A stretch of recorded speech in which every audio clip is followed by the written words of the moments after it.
Welcome back to the Cossy Arsenal channel. My name is Cossy. Welcome back to a brand new video. Arsenal are intensifying talks to sign Eberechi Eze from Crystal Palace. Andre Bata is in talks with the representatives of the player to get a deal done. Arsenal are expected to trigger the release clause of Eberechi Eze, which is 60 million at Crystal Palace, as Tottenham have now backed out of the race. Arsenal did have Eberechi Eze as one of the options for left wing at the beginning of the window, but as we grew into the window, Arsenal have identified Eze as a more realistic option to the likes of Rodrigo, to the likes of Nico Williams, to the likes of Anthony Gordon, because he wants to play for Arsenal. It's a very good price, just £60 million, and Arsenal can pay that money in installments. Eberechi Eze signing for Arsenal is getting a little bit real. But also today, Fabrizio has talked about the Rodrigo situation, and he has said Arsenal really look at Rodrigo as a market opportunity, but they did have him as one of the players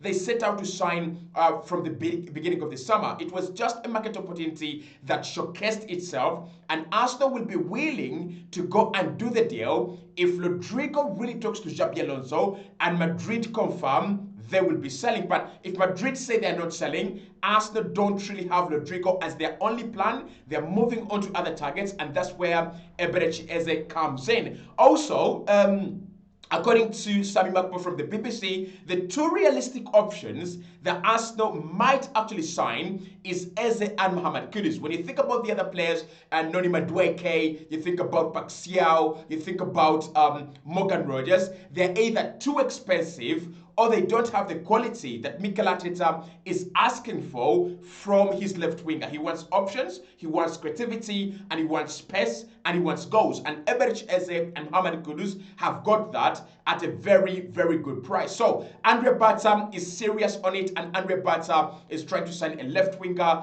He is on it. Let's give him some time. But let's talk about Eze, let's talk about Rodrigo, and let's talk about Mohamed Kudus. Now, I want to ask you in the comment section, if you had these three options only, Rodrigo, Eze, and Mohamed Kudus, which one for you is the better option? Which one would you sign? For me, personally, I look at Kudus and I'm like, if I can't get Rodrigo, I'm definitely going Kudus, right? But I look at Eberechi Eze, and I know Arsenal need a creative midfielder, and I know that Eberechi Eze is that creative midfielder who can also play on the left wing, and I'm intrigued. But I want your thoughts in the comment box below. Okay, let's get into it. According to TalkSport, Arsenal are in talks to sign Eberechi Eze from Crystal Palace.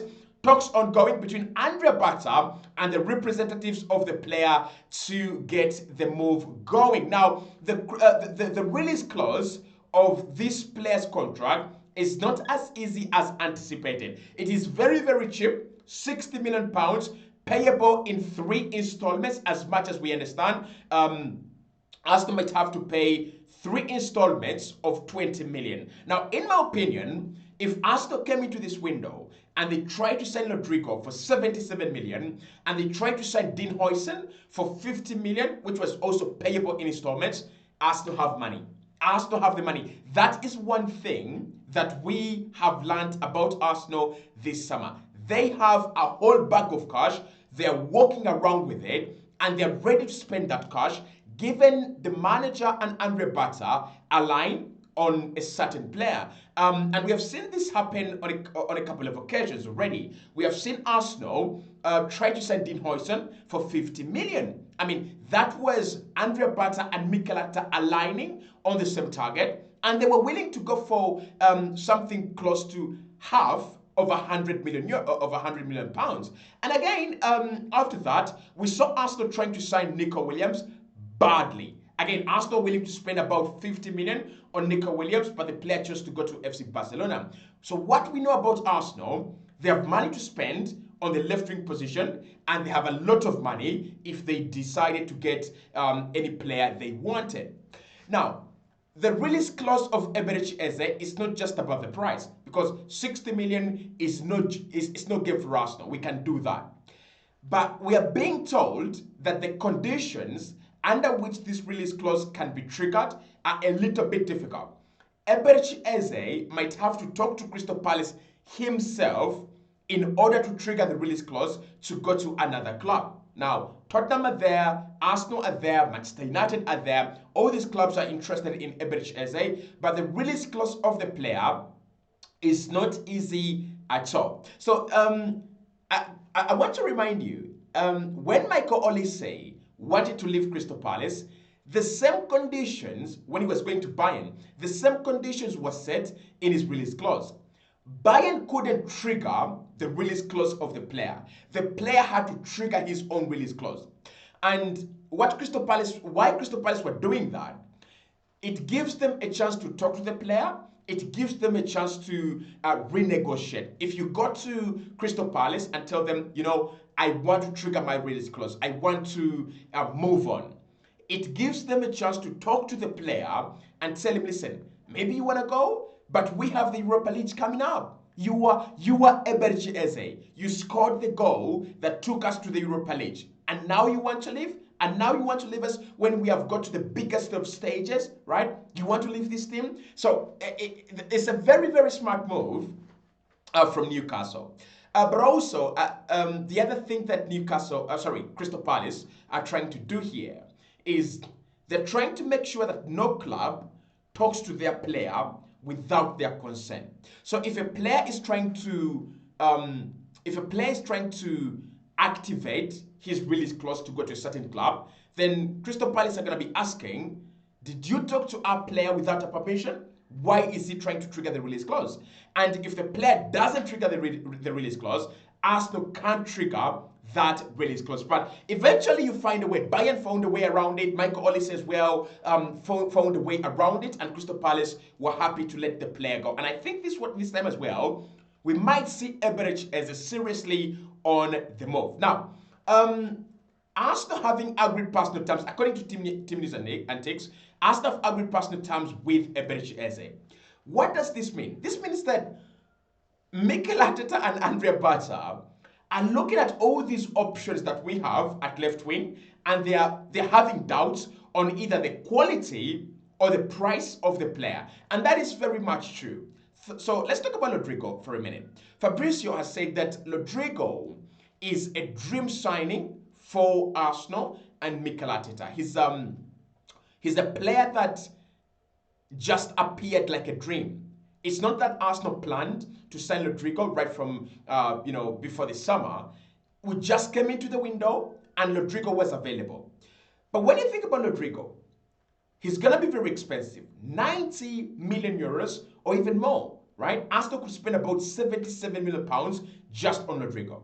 So maybe Arsenal are looking at it in this way, and they're like, should we commit 77 million to Rodrigo, not Premier League proven? He's just 24, obviously, he's in his prime, he's getting into his prime. He can be a game changer. Or do we commit 60 million, right, which is 17 million less than Rodrigo's 77 million, to a player like Eberechi Eze, can play as a number 10, can play as a left winger as well. So if you sign Eberechi Eze and it doesn't work out as a left winger, you're okay to excuse yourself, sell Trossard or sell Gabriel Martinelli and go and sign a left winger next summer, and then Eberechi Eze can be transformed into a left 8 or can be transformed into number 10, or he can even be transformed into a right number 8. That is the beauty about signing a player like Eberechi Eze. So I think Eze is kind of the middleman between Arsenal's desperate cravings for quality and a cheap deal. Rodrigo is very expensive, but quality. Kudus, £85 million release clause, very expensive, but the quality is there. Rafael, very expensive, but the quality is there. Morgan Rogers at Aston Villa is very expensive, but the quality is there. And as they're saying, we want quality, but we also want a reduced price. Then you think about the other targets that are not Eberechi Eze, but are not very expensive. Noni Madueke would cost about 40 million, maybe 40 million, but is the quality there, guys? I don't think. I don't think Madueke's quality is commendable. Then you think about Jadon Sancho. Sancho is a talented player, but these days, quality, no. Alejandro Garnacho is expensive actually, and I don't see the quality yet. Marcus Rashford, guys, keep your eyes open on the Marcus Rashford end, because I can see Arsenal take a risk on such a player. Not like Marcus Rashford, really, but a Marcus Rashford, some kind of player like that, a Jadon Sancho. I can see Arsenal take a risk like that. But all these other players, the likes of Paxiao, don't have any Premier League experience. They're good, they are cheaper, but the quality that Mikel Arteta is asking for and the quality that we're looking for, they actually don't have it. And the players that have that quality that we're looking for are quite very, very expensive. And so what we end up with is a is a thin line between quality and cost effectiveness. And that is Eberechi Eze.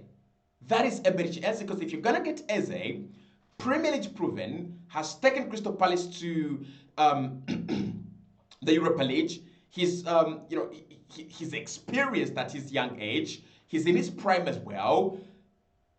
I think that Arsenal are making a smart move here. And his versatility is something that we don't talk about enough, right? His versatility is something that Arsenal can actually benefit from. Now, there are concerns about Eberechi Eze's ability, especially in terms of availability, right?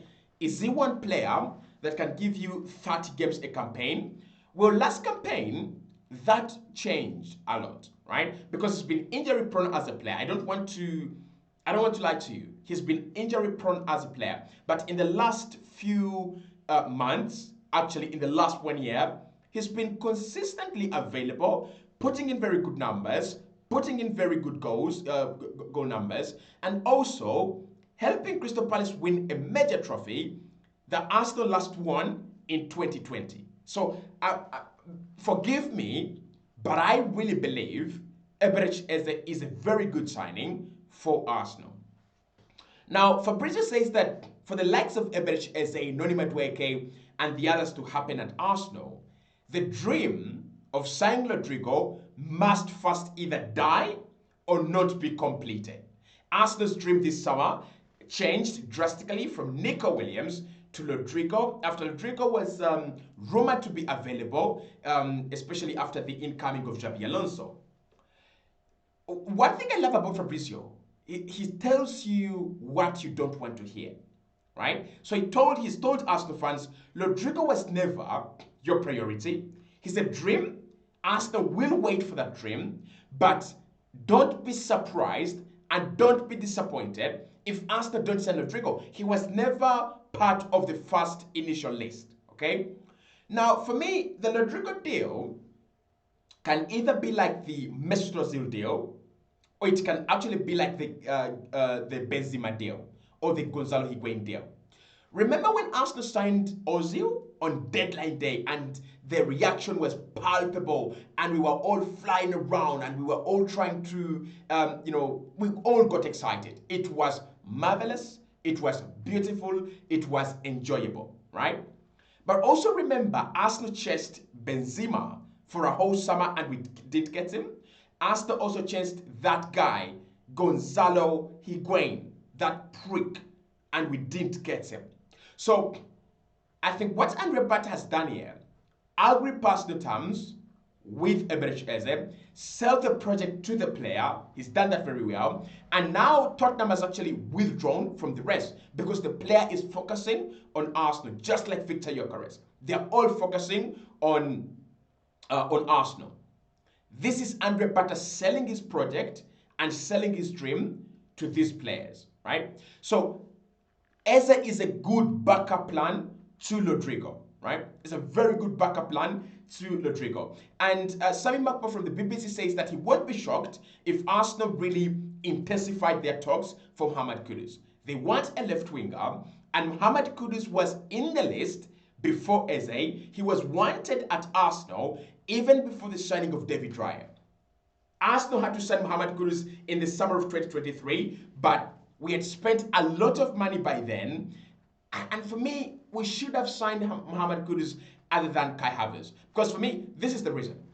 If Arsenal had signed Kudus then, it would have prompted us to sign a centre forward last summer. And if Arsenal had signed a centre forward last summer, we either win the Champions League or the Premier League last season. Simple logic. Very, very simple logic. Yeah, it is too simplistic, but that is what I think. So I'm going to say this. Rodrigo to Arsenal is like 20% happening. The 80%, it won't happen. Kudus is a strong option, but only if the price comes down from 85 to about 55 to 60 million. Otherwise, I can see this Eberechi as a deal happen and no one can do anything about it. But Eze for me is a good deal.